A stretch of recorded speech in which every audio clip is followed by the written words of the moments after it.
il n'est pas devenu agriculteur comme le rêvait sa mère. Ses relations avec les autres étaient si compliquées qu'il a vécu toute sa vie dans la solitude. Il s'est intéressé à l'alchimie, puis est devenu l'un des scientifiques les plus célèbres de tous les temps. Oui, je veux parler d'Isaac Newton, le physicien et mathématicien anglais qui a donné naissance à la physique moderne telle que nous la connaissons. Newton est né dans la petite localité de Woolsthorpe en 1643. Il n'a jamais connu son père, également nommé Isaac Newton, car il est décédé avant la naissance de notre héros. À peu près à la même époque, à Florence, Galilée, un autre scientifique de génie, rendit son dernier souffle. Newton était loin de se douter qu'il reprendrait plus tard les idées de l'italien pour les faire entrer dans la légende. Dès ses premiers jours, le petit Isaac dut lutter pour survivre, car il était venu au monde prématurément. Il était si petit qu'il aurait pu tenir dans une grosse tasse. Sa mère s'est remariée peu après sa naissance et, avec son époux, elle est allée fonder une nouvelle famille dans un autre village. Newton s'est retrouvé chez sa grand-mère, séparé de sa mère pendant 9 ans. Le garçon passait la plupart de son temps tout seul. Cela a eu une grande influence sur sa vie. Des années plus tard, dans son journal intime, il a même avoué avoir eu de très mauvaises pensées au sujet de son beau-père. Il aurait voulu incendier sa maison. Mais à côté de ça, il s'intéressait aux livres sur la mécanique et la technologie. Il créa un système détaillé de cadrans solaires pouvant donner l'heure avec précision. Son oncle et le directeur de son école décelèrent son potentiel intellectuel. Des années plus tard, lorsque sa mère, redevenue veuve, voulut qu'Isaac s'occupe de la propriété familiale, le directeur et l'oncle réussirent à la convaincre que ce n'était pas une très bonne idée. Au lieu de s'occuper des vaches et des cultures, notre future star des sciences s'asseyait sous un arbre avec un bon livre. Sa mère finit par laisser tomber, et le jeune homme retourna au lycée. À 18 ans, il fut prêt à entrer au Trinity College de Cambridge. Afin de payer ses études, Newton alternait le travail et les cours. Il était serveur et s'occupait des chambres des autres étudiants. À cette époque, le monde était témoin de découvertes révolutionnaires. Une nouvelle conception de la nature et de l'univers. Mais à l'université, c'est l'ancienne philosophie aristotélicienne qui fut enseignée à Newton. Comme il avait l'impression que le programme standard ne suffisait pas, il passait son temps libre à lire de la philosophie moderne et à étudier les nouvelles mathématiques. Il consignait ses découvertes dans un carnet appelé « Certaines questions philosophiques ». Et bien qu'il obtint son diplôme sans mention, ce fut le point de départ de sa brillante carrière scientifique. En 1665, la peste frappa, entraînant la fermeture de l'université entière. Newton resta coincé chez lui pendant les 2 années qui suivirent, et son cerveau se mit à fonctionner à plein régime. Il concocta des idées révolutionnaires dans le confort de son foyer, et jeta les bases de ce que nous appelons aujourd'hui le calcul. Mais il ne s'arrêta pas là. Notre génie s'inspira d'une idée qu'il avait eue quelque temps plus tôt, et la développa dans un essai intitulé « Des couleurs ». Cet essai contient des tas d'idées surprenantes qui se retrouvèrent plus tard dans son célèbre ouvrage intitulé « Optics », sur les secrets de la lumière et des couleurs. Il y réfute l'idée que la lumière est simple et homogène. Pour lui, c'est un phénomène complexe. Il y affirme aussi que la lumière est séparée en différentes couleurs par un prisme. Et c'est au cours de cet isolement que se produisit le célèbre épisode de la pomme de Newton. On ignore si un fruit est réellement tombé sur la tête du savant. Mais il passait beaucoup de temps dans son verger, et en voyant une pomme tomber, il se demanda pourquoi les pommes tombaient toujours tout droit par terre, et non pas sur le côté ou vers le haut. Cela n'a l'air de rien, mais ce détail est devenu la pierre angulaire de la loi de la gravitation universelle. Le monde n'avait aucune idée des découvertes époustouflantes qui étaient en train de naître dans le cerveau de Newton.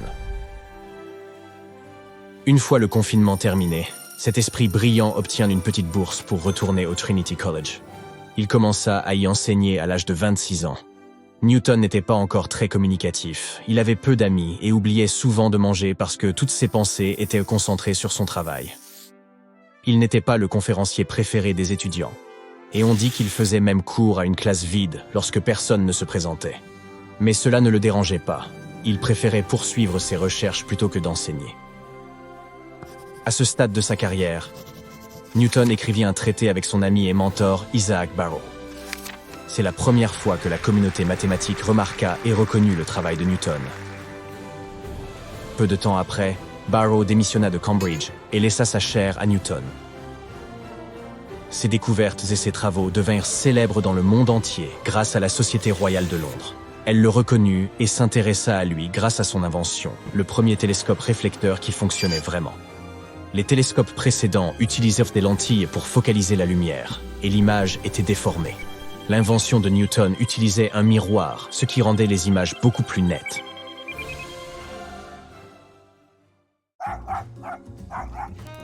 Le scientifique ne supportait pas la critique et ne pardonnait jamais aux personnes qui osaient dire du mal de son travail. À cause des critiques qu'il reçut, il passa 6 ans de sa vie dans une solitude complète. Son plus grand rival intellectuel fut probablement le scientifique et philosophe Gottfried Leibniz. Les deux hommes n'arrivèrent pas à décider lequel d'entre eux avait inventé le calcul. Newton avait développé sa version dans les années 1660, mais il était très cachotier et ne l'avait pas partagé avec le reste du monde.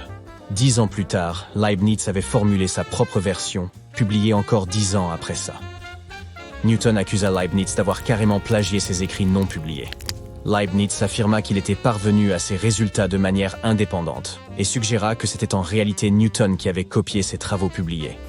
Pour se défendre, Leibniz fit appel à la Royal Society, la prestigieuse organisation scientifique. Et devine qui en était le président? Tu l'as deviné, Newton lui-même. Il constitua un comité formé de ses partisans et rédigea lui-même le rapport de conclusion. En fin de compte, c'est la version de Newton qui fut reconnue publiquement, mais c'est le système de calcul de Leibniz qui est couramment utilisé aujourd'hui. À sa mort, Isaac Newton ne laissa aucun testament et une énorme pile de travaux, environ 10 millions de mots, ce qui est suffisant pour remplir 150 romans. Sa correspondance, ses notes et ses manuscrits contiennent des pages et des pages époustouflantes de sciences et de mathématiques. Ces documents révèlent aussi une facette de Newton que sa famille voulait désespérément garder secrète. Parallèlement à ses travaux scientifiques révolutionnaires, Newton s'était plongé dans l'alchimie et la théologie. Il était déterminé à décoder les prophéties divines. Newton n'eut pas de descendance, c'est donc le mari de sa demi-nièce qui devint son héritier. Il ne voulait pas que le monde découvre ce côté de notre star des sciences. Pendant des siècles, ils ont gardé les travaux de Newton à l'abri des regards indiscrets.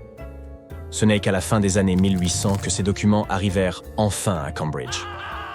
Ils étaient dans le plus grand désordre, un vrai cauchemar.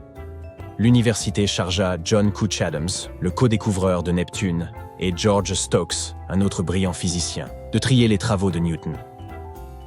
Ils attendirent 16 ans avant de se mettre au travail. Mais lorsqu'ils ouvrirent enfin tous ces documents pour les examiner, ils eurent un choc. Imagine-toi parcourant les œuvres de ce héros des sciences et découvrir qu'il écrivait sur l'alchimie et la religion.